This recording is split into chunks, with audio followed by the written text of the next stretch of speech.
At Paris, just after dark one gusty evening in the autumn of 18 blank, I was enjoying the twofold luxury of meditation and a meerschaum in company with my friend C. Auguste Dupin, in his little back library or book closet, au 3e, numéro 33, Rue du Nord, Faubourg Saint-Germain.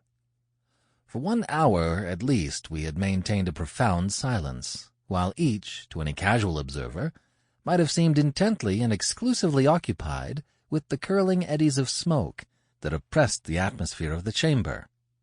For myself, however, I was mentally discussing certain topics which had formed matter for conversation between us at an earlier period of the evening. I mean the affair of the Rue Morgue and the mystery attending the murder of Marie Roget. I looked upon it, therefore, as something of a coincidence when the door of our apartment was thrown open and admitted our old acquaintance, Monsieur G., the prefect of the Parisian police. We gave him a hearty welcome, for there was nearly half as much of the entertaining as of the contemptible about the man, and we had not seen him for several years. We had been sitting in the dark, and Dupin now rose for the purpose of lighting a lamp, but sat down again without doing so, upon G. saying that he had called to consult us, or rather to ask the opinion of my friend, about some official business which had occasioned a great deal of trouble.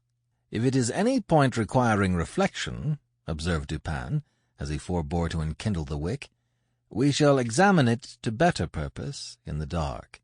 "That is another of your odd notions," said the prefect, who had a fashion of calling everything odd that was beyond his comprehension, and thus lived amid an absolute legion of oddities.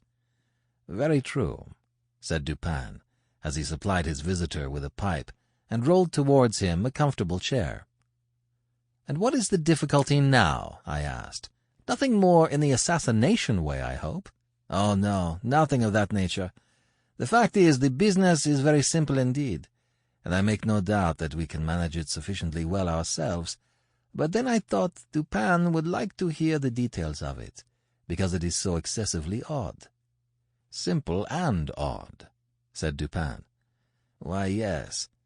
And not exactly that either. The fact is, we have all been a good deal puzzled because the affair is so simple and yet baffles us altogether." "Perhaps it is the very simplicity of the thing which puts you at fault," said my friend.